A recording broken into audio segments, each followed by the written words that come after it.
A major incident has been declared as fires break out in Greater London as it experiences its hottest day on record.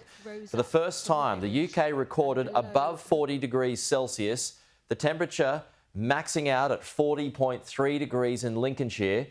More than 400 firefighters battled at least 9 blazes across the city's outskirts. Several homes and buildings already lost in a large grass fire in Wennington. That's about 20 kilometres east of London. The Mayor, Sadiq Khan, says the fire brigade is under immense pressure and is asking residents to follow the advice. The message from the Commissioner is quite simple. No barbecues, please, today or tomorrow. If you're out and about and you are a smoker, please be very, very careful how you deal with your extinguished cigarette. If there's glass or bottles near grass, they magnify the heat they can lead to these grass fires and they spread so fast. And please, if you're near water and you're tempted to cool yourself down by jumping in the water, whether it's a Thames, a canal or a waterway, please don't. Because it's really dangerous, not just the cold water shock, but it requires firefighters as well as others to try and rescue you. So let's go live to Wennington now. It is CNN reporter Bianca Nobilo who joins us live. Bianca, I mean, 40 degrees, it's fairly common here in Australia, not so much in London. How are things?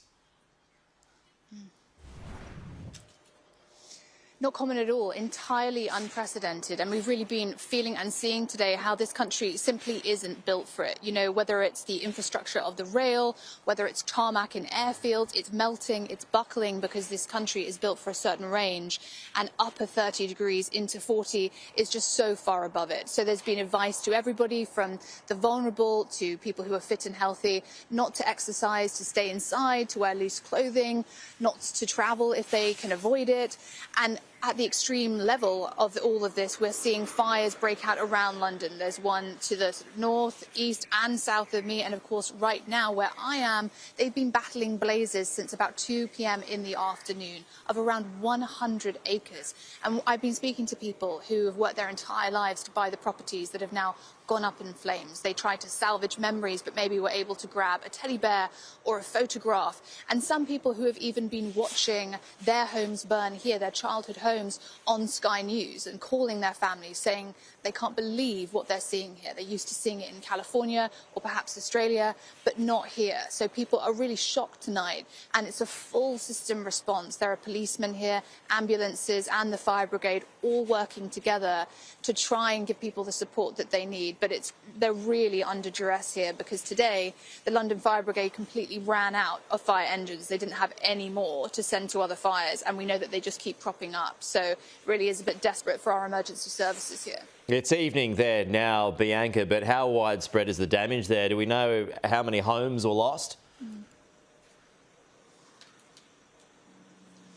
So I've been speaking to some locals and some of the emergency responders, and they say, you know, at least maybe 12, 15, but possibly a lot more than that because they haven't been allowed to go and explore. One woman who saw her home that she'd worked so many decades for go up in flames fainted earlier from the shock.